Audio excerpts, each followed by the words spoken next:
ক্লাসে তোমাদের আগামীকালের যে গণিত পরীক্ষা রয়েছে অর্থাৎ সপ্তম শ্রেণীর যে গণিত পরীক্ষা রয়েছে সেই গণিত পরীক্ষার প্রশ্নপত্র নিয়ে চলে এসেছে। আমরা এই ক্লাসে তোমাদেরকে এই সম্পূর্ণ গণিত প্রশ্নপত্রটি বুঝিয়ে দিব এবং আরেকটা কথা, এই যেহেতু আমি সম্পূর্ণ প্রশ্নপত্র একটিমাত্র ভিডিওতেই দেখাচ্ছি তাই হয়তোবা ভিডিওটা একটু বড় হতে পারে, কষ্ট করে দেখে নিবা, তোমাদের অনেক উপকার হবে প্রশ্নটা বুঝতে। আর একটা কথা, তোমাদের এই যে প্রশ্নপত্রটা আমি দিয়েছি এই প্রশ্নপত্রের সকল অ্যান্সার শিট কিন্তু অলরেডি আমাদের প্লেলিস্টে আপলোড করা হয়ে গেছে। তারা এই প্লেলিস্টে চলে যাও এবং সকল প্রশ্ন উত্তরগুলো দেখে নাও। অ্যান্ড অবশ্যই তোমরা এই ভিডিওটি দেখবা, কারণ এই ভিডিওটি তোমার জন্য অনেক ইম্পর্টেন্ট, বিশেষ করে প্রশ্ন বোঝার সুবিধার্থে, কারণ আমরা এখানে তোমাদেরকে প্রশ্নটি বুঝিয়ে দেব। একটু কষ্ট করে দেখে নেবা। তোমাদের প্রথম প্রশ্ন হলো একটি রম্বসের, তোমরা তো এটা জানোই, আমি বলি পূর্ণমার্কে 100 মার্কের পরীক্ষা হবে, সময় 3 ঘন্টা, এটা ক বিভাগ। তোমাদের শুধু সঠিক উত্তরগুলোই খাতায় লিখতে হবে। প্রথম প্রশ্ন, একটি রম্বসের কর্ণদ্বয়ের দৈর্ঘ্য যথাক্রমে 24 সেন্টিমিটার এবং 18 সেন্টিমিটার হলে ক্ষেত্রফল কত বর্গ সেন্টিমিটার হবে? 84, 108, 216 না 432? তারপর 2 নম্বর প্রশ্ন, বৃত্তের পরিধি সি এবং ব্যাসার্ধ ডি হলে নিচের কোন সম্পর্কটি সঠিক?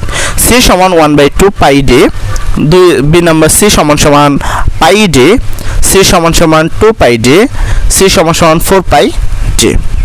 এরপরে তোমাদের 2 নম্বর প্রশ্ন, যেখানে 3 নম্বর প্রশ্ন লেখা আছে 8x square y z square এবং 10x cube y square z to the power 4 রাশিদ্বয়ের গসাগু নিচের কোনটি?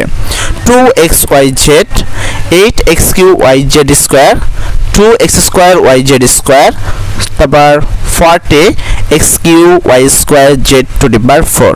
তারপর 4 নম্বর প্রশ্ন, 5 - 4x - x স্কয়ার একটি উৎপাদক বিশেষিত রূপ নিচের কোনটি?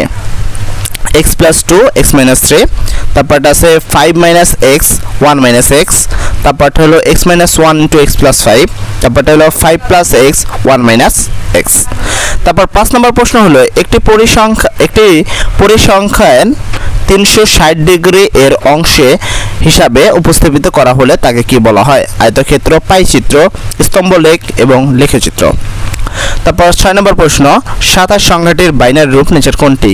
11001, 11011, 10101, 11011, ঠিক আছে? তার মধ্যে কোনটি সঠিক?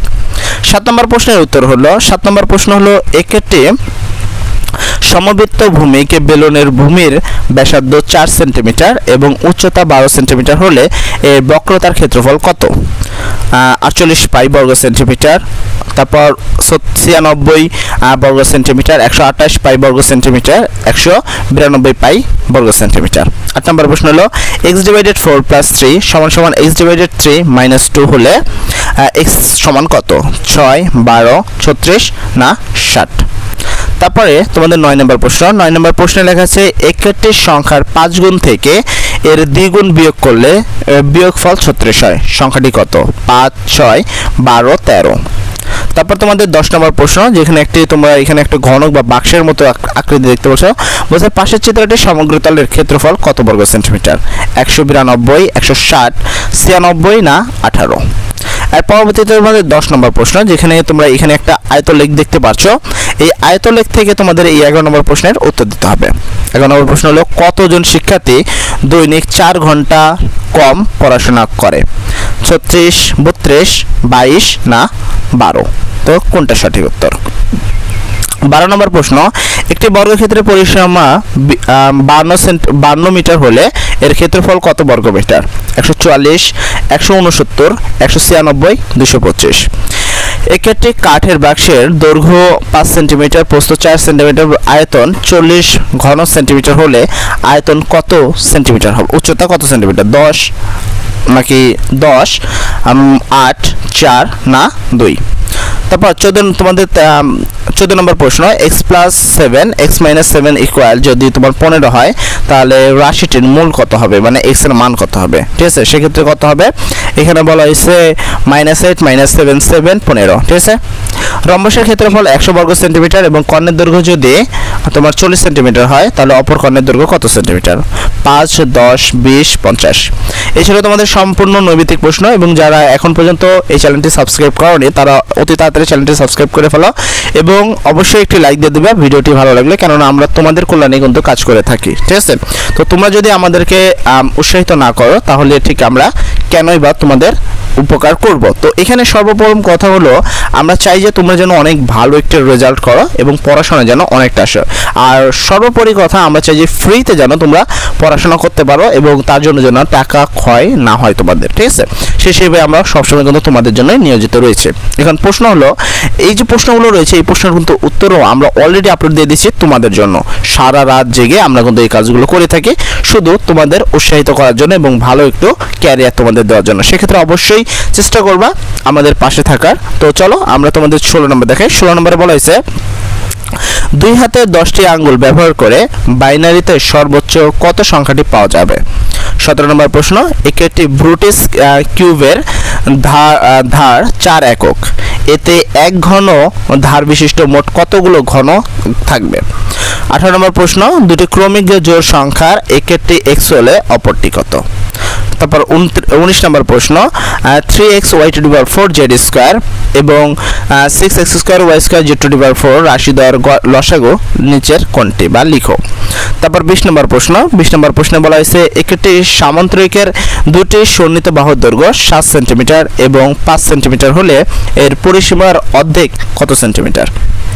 এখানে মনে রাখবা পরিসীমার অর্ধেকের কথা বলছে। পরিসীমা বাই করে 2 দ্বারা ভাগ করে দিও, ঠিক আছে? 21 নম্বর প্রশ্ন, সিলিন্ডারের ব্যাসার্ধ r একক এবং উচ্চতা h একক হলে এর সমগ্র তলের ক্ষেত্রফল কত? সহজ বাংলা কথায় সিলিন্ডারের সমগ্র তলের সূত্রটা লিখে দিবা, উত্তর হয়ে যাবে। 22 নম্বর প্রশ্ন হলো বৃত্তের পরিধি এবং ব্যাসার্ধের অনুপাত কত? ঠিক আছে? তারপর 23 নম্বর প্রশ্ন, 2x - 3x² - 1 = 0 সমীকরণটিকে x² + bx + c = 0 এর সাথে তুলনা করলে a এর মান কত হবে? এটা খুব ইজি বিষয়। x² এর আগে যেটা হবে সেটাই, x² এর আগে এখানে 3 আছে, তার মানে উত্তর হবে 3। যাই হোক, 24 নম্বর প্রশ্ন আমরা উত্তরগুলো করে দিয়েছি। তোমরা অবশ্যই ইজিলি উত্তরগুলো দেখার জন্য চলে যাও এই প্লেলিস্টে। যা যদি তোমাদের যদি কোনো অন্য ক্লাসে দেখো তাহলে সবার আগে যা তোমাদের নিজের ক্লাসে যাবা এবং দেখতে পারবা সকল ভিডিও দেওয়া রয়েছে, তোমরা সেখান থেকে সকল প্রশ্ন উত্তর দেখতে পারবা। 24 নম্বর প্রশ্ন, অবিন্যস্ত তথ্যের ক্ষেত্রে পরিসর নির্ণয় সূত্রটি লিখো, জাস্ট সূত্রটা লিখে দিবা। 25 নম্বর হলো কোনো অবিন্যস্ত উপাত্তের সর্বোচ্চ মান 90 এবং সর্বনিম্ন মান তোমার 35 এবং শ্রেণী ব্যবধান 5 হলে শ্রেণীর সংখ্যা কত হবে? শ্রেণীর সংখ্যার সূত্র যারা জানো তারা অনায়াসে এই অঙ্কটা করতে পারবা। তারপরে হলো খ বিভাগ। খ বিভাগে তোমাদের যে প্রশ্নগুলো রয়েছে, এক নিচের প্রশ্নগুলোর উত্তর দাও।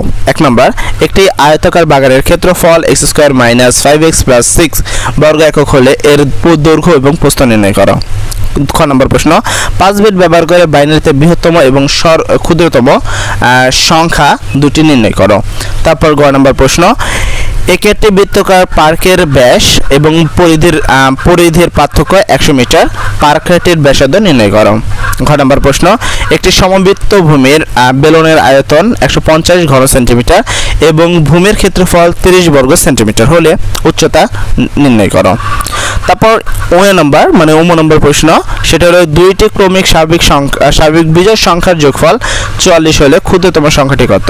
6 নম্বর প্রশ্ন, একটি আয়তাকার বাগানের পরিসীমা 70 সেন্টিমিটার, বাগানটির প্রস্থ দৈর্ঘ্যের অপেক্ষায় 7 সেন্টিমিটার বেশি, বাগানটির প্রস্থ নির্ণয় করো। 6 নম্বর প্রশ্ন, ABC রম্বস AB এবং BD কর্ণদ্বয় পরস্পরকে ও বিন্দুতে ছেদ করে, যেখানে কোণ AOB = 4x - 16 এবং কোণ COD = 3x + 7 হলে x এর মান কত হবে? আমি আবার বলছি, এই প্রশ্নগুলোর আমি শুধুমাত্র আমরা এখানে প্রশ্নগুলো বলেছি, তোমরা চাইলে এখান থেকে স্ক্রিনশট নিতে পারো এবং প্রশ্নগুলো বোঝার কাজও করতে পারো। 6 নম্বর প্রশ্ন, বর্গীয় জ নম্বর প্রশ্ন। বর্গীয় জ বলা হয়েছে একটি সামুদ্রিক কর্ণের দৈর্ঘ্য 7 সেন্টিমিটার এবং বিপরীত শীর্ষ থেকে উক্ত কর্ণের উপর অঙ্কিত লম্বের দৈর্ঘ্য 5 সেন্টিমিটার হলে ক্ষেত্রটির ক্ষেত্রফল নির্ণয় করো। 6 নম্বর প্রশ্ন, একটি ঘনাকৃতি বাক্সের ধার 6.5 সেন্টিমিটার হলে বাক্সটির সমগ্র পৃষ্ঠের ক্ষেত্রফল নির্ণয় করো। 9 নম্বর প্রশ্ন, 2x² + x - 10 = 0 সমীকরণটির মূলগুলো নির্ণয় করো, মানে x এর মান নির্ণয় করতে হবে, মিডল ফ্যাক্টর করলেই হয়ে যাবে। 10 নম্বর হলো অবিচ্ছিন্ন উপাত্ত থেকে গণসংখ্যার নিবেশন সারণী তৈরি করে সাধারণত কোন কোন ধাপে অনুসরণ করবে সেটা বলতে হয়েছে, ধাপগুলো লিখতে হবে, জাস্ট অঙ্ক করতে হবে না। 6 নম্বর প্রশ্ন x² - 3x এবং x² - 9 এর লসাগু কত? ঢ নাম্বার প্রশ্ন হলো তোমাদের এখানে কিছু দেখতে পাচ্ছ একটা চিত্র, বলা হয়েছে উপরের কার্ডগুলো পর্যবেক্ষণ করে প্রাপ্ত সংখ্যাটির দশমিক মান এবং বাইনারি মানের মাধ্যমে প্রকাশ করতে হবে তোমাকে এটা, ঠিক আছে। আমি আবার বলছি, এই প্রশ্নগুলো যারা উত্তর চাচ্ছ তারা কিন্তু চলে যাও আমাদের প্লেলিস্টে এবং সকল প্রশ্নের সঠিক উত্তর তোমরা দেখে নাও। এবার আমরা চলে যাব তোমাদের পরে সৃজনশীল প্রশ্নের দিকে। সৃজনশীল প্রশ্নের দিকে খেয়াল করো। 2 নম্বর প্রশ্ন x² - x - 2 x² - 3x - 10 এবং x³ + 6x² + 8x। তারপর হলো এটা চারটি বীজগণিতিক রাশি। প্রথম রাশিকে উৎপাদক বিশ্লেষণ করো। 2 নম্বর হলো দ্বিতীয় তৃতীয় রাশিকে লসাগু করো। আর 3 নম্বর প্রশ্ন দ্বিতীয় তৃতীয় ও চতুর্থ রাশির লসাগু নির্ণয় করো। তারপর 3 নম্বর প্রশ্ন একটি আয়তাকার বাগানের দৈর্ঘ্য প্রস্থের 3 গুণ এবং পরিসীমা 120 মিটার। একটি বাগানের ভিতর এমন একটি পুকুর আছে যার দৈর্ঘ্য প্রস্থের অপেক্ষায় 4 মিটার বেশি। ক নম্বর প্রশ্ন আয়তাকার বাগানের ক্ষেত্রফল নির্ণয় করো। খ নম্বর প্রশ্ন পুকুরের ক্ষেত্রফল 32 বর্গমিটার হলে এর পরিসীমা কত? এরপরে তোমাদের 4 নম্বর প্রশ্ন বলা হয়েছে 16 সেন্টিমিটার দৈর্ঘ্য 12 সেন্টিমিটার প্রস্থ বিশিষ্ট দুইটি কাগজের টুকরা নিয়ে দুইটির একটিকে দৈর্ঘ্য বরাবর এবং অপরটিকে প্রস্থ বরাবর মুড়িয়ে বা রোল করে দুইটি সমবৃত্ত ভৌমিক বেলুন বা সিলিন্ডার বানানো হলো। ক নম্বর দেখাও যে উভয় সিলিন্ডারের বক্রতার ক্ষেত্রফল সমান। 2 নম্বর উভয় সিলিন্ডারের আয়তনের মধ্যে পার্থক্য থাকলে কেন পার্থক্য হয়েছে যুক্তি সহ তোমাকে ব্যাখ্যা করতে হবে। তারপর তোমাদের 5 নম্বর প্রশ্নে এখানে তোমরা একটা চিত্র দেখতে পাচ্ছ, এই চিত্রটা দেওয়া থাকবে উদ্দীপকে এবং সেখান থেকে তোমাকে প্রশ্ন করা হবে যে প্রথম প্রশ্ন করা হবে সামুদ্রিক ও ট্রাপিজিয়ামের মধ্যে 3টি পার্থক্য লিখতে হবে। খ নম্বর প্রশ্ন ত্রিভুজ BCE এর ক্ষেত্রফল 100 বর্গ সেমি হলে ABCD ট্রাপিজিয়ামের ক্ষেত্রফল নির্ণয় করো। তারপর তোমাদের 6 নম্বর প্রশ্ন এখানে তোমরা একটি ঘড়ি কাটার মতো অংশ দেখতে পাচ্ছ। এখানে বলা হয়েছে চিত্র দুইটি সমকেন্দ্রিক ভূমির কেন্দ্র O এবং A ও B ত্রিভুজের ক্ষেত্রফল 18 বর্গ সেমি। ক নম্বর প্রশ্ন ভিতরের ছোট্ট বৃত্তটির ব্যাসার্ধ নির্ণয় করো। 2 চিত্রের গড় মানে গাঢ় করা যে অংশটা আছে এটা, ঠিক আছে, গাঢ় করা অংশের ক্ষেত্রফল নির্ণয় করো। তারপর 7 নম্বর প্রশ্ন তোমরা খেয়াল করতে পারছো একটি স্কুলের 720 জন শিক্ষার্থীর কিভাবে স্কুলে যাতায়াত করে তা নিচে পাইচিত্রের মাধ্যমে দেখানো হলো এইভাবে, ঠিক আছে।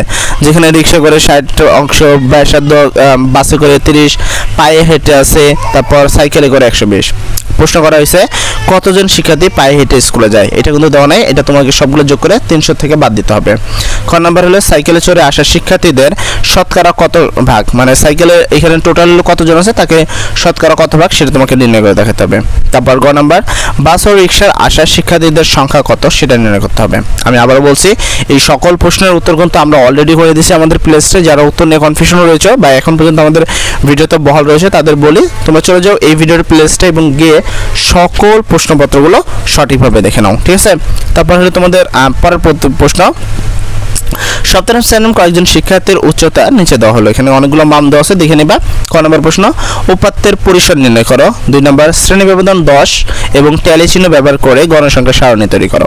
গ নম্বর প্রশ্ন সারণী থেকে আয়তলিক অঙ্কন করো। এই ছিল তোমাদের আগামীকালের মূল প্রশ্নপত্র, যেখান থেকে তোমরা হুবহু 100% কমন পাচ্ছ, কারণ কাল এই প্রশ্নটাই তোমাদের দিতে চলেছে এবং যেহেতু এই প্রশ্নটা দিতে চলেছে তাহলে এর উত্তরগুলো দেখা অনেক ইম্পর্টেন্ট। তাহলে চলে যাও সোজা আমাদের প্লেলিস্টে এবং গিয়ে সকল ভিডিওর উত্তরপত্রগুলো দেখে নাও। আর একটা কথা, যারা চ্যানেল নতুন রয়েছে তারা আমাদের চ্যানেলটি অল সাবস্ক্রাইব করে আমাদের পাশে থাকার জন্য অনুরোধ রইল। আসসালামু আলাইকুম।